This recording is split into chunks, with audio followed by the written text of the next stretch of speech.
Salut à tous. Sur le groupe Facebook, j'ai posté un message vous demandant de répondre à 5 ou 6 questions. J'ai eu quelques retours assez intéressants. Je vous affiche ça en graphique par là. Vous pouvez aussi consulter en description, il y a un lien sur la page Facebook. Et je me suis dit que ça allait être intéressant de traiter ça aussi en vidéo, de lire avec vous les réponses que j'ai pu avoir à ces questions. Parce qu'il y a des choses qui sont super intéressantes chez des personnes qui sont aussi bien encore étudiantes que d'autres personnes qui sont passées par un tas d'expériences et qui sont aujourd'hui finalement lancées dans l'auto-entreprise. Et je me suis dit que j'allais aussi en tirer une conclusion de tout ce qui s'était dit sur ces fameuses 6 questions. 3 plus 3, ça fait 6. Le compte est bon. Et voilà, en fait, ça peut donner aussi un petit coup de pouce, un petit coup de motivation à ceux qui n'osent pas trop encore se lancer ou ceux qui se disent bah, « je suis encore trop jeune, je suis encore dans mes études » ou alors « j'ai une vie de famille mais c'est un peu compliqué ». Vous allez voir qu'il y a des réponses qui sont super intéressantes. Je vous laisse découvrir ça. Assoyons-nous et mettons les lunettes. Car oui, je suis un peu aveugle. Alors la première question c'était qui es-tu? Présente-toi, quel est ton parcours? Il y a une quinzaine de personnes donc je vais essayer de lire assez rapidement, je vais peut-être pas tous les lire d'ailleurs. Ahmed, qui a lui une belle expérience puisqu'il est étudiant en philosophie, jeune entrepreneur en aviculture, éleveur et fournisseur de poulets de chair et poulets de race. La SCEP, c'est dit. Manager chargé de mission d'une entreprise informatique. Je suis en même temps porteur de projet. Création d'une école élémentaire dans une zone rurale. Création d'une ferme pédagogique. C'est un étudiant en philosophie. Il a oublié de me donner son âge, mais dans mes souvenirs, c'est quelqu'un d'assez jeune qui est super motivé pour l'entreprise de ses projets. C'est vachement bien. Je vais en lire que quelques-uns parce que si je dois tout lire, j'ai fait une petite estimation, je devrais en avoir pour environ 3 heures.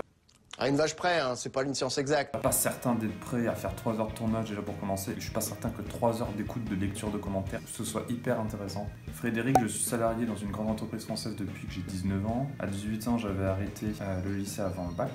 J'ai été trop heureux d'avoir immédiatement la stabilité du boulot dans le contexte de ma vie à l'époque, c'était primordial. Aujourd'hui, à 38 ans et 2 enfants, je me libère enfin de mon complexe du sans diplôme qui doit s'accrocher à sa boîte et faire des boulots de merde. Frédéric, depuis ses 18-19 ans, il travaille dans une entreprise en tant que salarié sans diplôme. Il a fait, de ce que je comprends, des boulots assez pourris. Et en 20 ans d'expérience, seulement 38 ans et 20 ans d'expérience, il a quelques responsabilités qui le sortent de ses boulots un peu pourris. Alors moi, je m'appelle Marie-Jeanne. Je suis une famille de 5 enfants, tous plus différents les uns que les autres, qui font ma force et ma fierté. J'ai longtemps rêvé de voyage et d'un métier qui me permettrait de réaliser cela. Il y a 8 ans, je suis tombée amoureuse du raisin, de la vigne et du vin au cours d'un repas. Ouais, moi aussi. Ah, quel doux amour. Doux amour. Amour. Quel doux amour.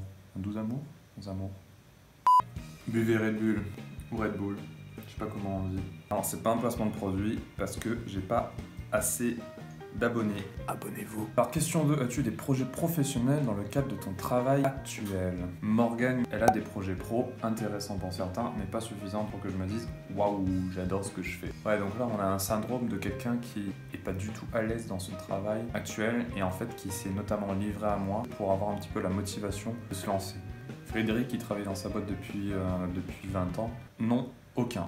Bon, bah ça c'est dit. Alors Marion, qui est ostéopathe animale, qu'elle souhaite déjà de passer en vraie entreprise et ensuite ouvrir un cabinet pour les petits animaux. Avant de passer en entreprise, j'aurais arrêté mon boulot au lycée aussi. Marion, c'est une jeune dans son commentaire de présentation qui a 24 ans, qui est ostéopathe animalier, ou animal, je sais pas comment on dit, et qui en parallèle a un job fixe. Donc évidemment, son objectif futur, c'est de créer sa propre entreprise et de vivre uniquement de son entreprise. Troisième question, as-tu d'autres projets personnels? Si oui, lesquels?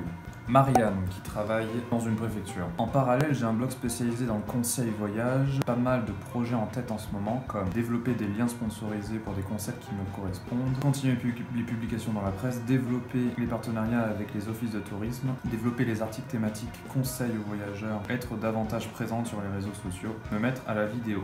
Et elle a de beaux projets d'ailleurs, et notamment effectivement ce blog sur le voyage, dont je vous mettrai le lien en description en bas. Matt, qui est en BTS MUC et qui va reprendre une licence pro en commerce, dit qu'il fait du MLM pour les formations bien-être. Il a un projet immobilier qui souhaite faire un running de 10 km fin mars et faire une compétition de boxe en mai. Fun fact, il m'a dit il y a une semaine pour sa course de running qu'il n'était pas du tout entraîné. Morgane, qui a fait une école de commerce et qui cherche un travail à Londres, dit qu'elle aimerait se mettre davantage à la photo et essaie à moyen terme d'en faire une activité semi-pro ou artistique. Et à long terme, monter sa boîte, mais elle ne sait pas dans quel domaine. Ça c'est pareil, c'est assez fréquent d'être face à des personnes qui ont de grandes ambitions mais qui savent pas comment se lancer et par où commencer. Donc voilà, c'est vraiment le propos de ma chaîne YouTube, c'est d'essayer d'arriver à faire un petit peu des retours d'expérience et puis à traiter certains sujets pour donner de la motivation à ces personnes qui savent pas par où commencer ni comment s'y prendre. Question 4. Quel est ton objectif à moyen ou long terme? Camille, pourquoi pas créer ce vignoble avec mon frère et impliquer la famille dedans, faire des chambres d'hôtes pour faire de l'oseille. Mais déjà le plus important l'a dit. Matt qui était en BTS MUG, donc vivre du MLM et devenir coach conférencier. Ça c'est pas mal en vogue et je trouve que c'est un super plan.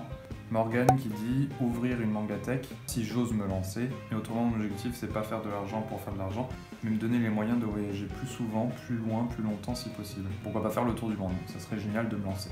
Ah, encore une personne qui veut se lancer mais qui sait pas comment, qui a un peu peur parce qu'elle a déjà un salaire, parce qu'elle a une vie assez stable. Ça nécessiterait évidemment de bouleverser beaucoup de choses et de sortir de cette fameuse zone de confort dont on entend souvent parler. Et sortir de sa zone de confort, c'est quelque chose qui est pas facile tant qu'on l'a pas fait. C'est un peu comme prendre l'avion la première fois, on a un peu peur. C'est un peu comme toutes les premières fois en somme. On a Léo qui fait du web marketing et qui vit en Angleterre, que j'ai rencontré d'ailleurs. Quelqu'un qui a beaucoup d'ambition et qui est extrêmement motivé, qui a monté une agence de web marketing il me semble, dont je vous mettrai le lien dans la description, qui nous dit à long terme c'est pouvoir vivre où je veux, ne plus jamais avoir à regarder les dépenses sans pour autant acheter n'importe quoi entre parenthèses, continuer à me former chaque jour car je suis très curieux. Et maintenant, une histoire de Père Castor. C'est un conseil que je vous donne, et d'essayer de faire preuve de curiosité, ça c'est super important, de vouloir toujours se former en permanence, de vouloir toujours apprendre des choses. Vous allez habituer en fait votre cerveau à apprendre des choses et vous allez commencer à avoir soif d'apprendre. C'est je pense quelque chose de très important, de vouloir toujours apprendre, de vouloir toujours faire mieux et d'être curieux de tout, oui, curieux de tout. Question 5. Comment comptes-tu tenir ton engagement à atteindre ton ou tes objectifs? Romain, qui est diagnostiqueur, qui fait du dropshipping, par motivation et avec le soutien de ma conjointe, il tient un tableau à jour sur lequel il met des photos de ce qu'il vise à court terme. En fait, il met une photo, prendre un exemple assez gros, d'une Lamborghini, et cette Lamborghini, en fait, ça va être son objectif. Et tant qu'il n'a pas atteint son objectif, c'est-à-dire acheter une Lamborghini, il va garder cette image sur son tableau. Alors évidemment, si vous visez d'acheter juste un trombone, vous mettrez un trombone, mais dans ce cas-là, pas certain qu'il faille mettre une photo d'un trombone. Allez l'acheter directement.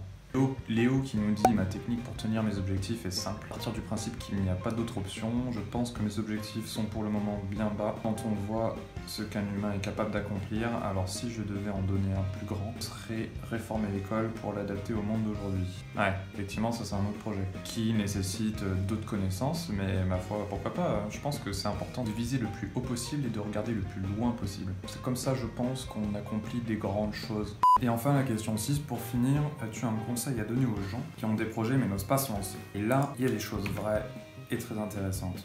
Romain qui nous dit de bien s'entourer et d'être entouré des bonnes personnes qui croiront en tes projets. Il faut vraiment des personnes qui vous tirent vers le haut et non pas des personnes qui vous poussent vers le bas. Marie-Jeanne qui nous dit je pense pas qu'il n'y ait de petits projets. Vous savez, moi je crois pas qu'il y ait de bonnes ou de mauvaises situations. Ça, elle a raison. Tous les projets sont bons. Si vous y croyez, alors allez-y. Ma devise est il n'y a pas de petits efforts. Chaque effort est un pas de plus vers l'objectif à atteindre. Il faut également croire en soi et se dire que les bonnes choses n'arrivent pas qu'aux autres. Voilà ce que vous m'avez répondu aux questions que je vous ai posées sur le groupe Facebook. Je vous remercie encore énormément pour ces témoignages. Pour tout le monde, je pense que c'était super enrichissant. Et pour moi surtout, ça m'a vraiment motivé de lire certains de vos témoignages en passant des personnes qui sont simplement étudiants et qui ont 21, 22 ans, qui ont des rêves plein la tête et qui sont sur le point de se lancer. Encore d'autres personnes qui ont vécu 20 ans dans une boîte et qui aujourd'hui se lancent parce qu'ils en ont marre. Il n'y a pas de vérité, il n'y a pas de réelle façon de faire. Il faut le faire vraiment comme on sent, mais ce qu'il faut c'est le faire, tout simplement. Je vous mets juste après les nuages de mots pour chaque question, les mots qui sont sortis le plus souvent dans la réponse. Il y a plein de mots pas mal qui sont sortis, vous allez voir. N'hésitez pas à faire un tour sur le groupe Facebook, n'hésitez pas à vous abonner à cette chaîne YouTube, c'est hyper important pour moi, à partager, à liker, à commenter. Allez faire aussi un tour sur la page Insta, il y a pas mal de photos qui sont assez sympas, qui sont pour plus de la moitié de ma réalisation personnelle. Merci d'avoir regardé cette vidéo, ciao!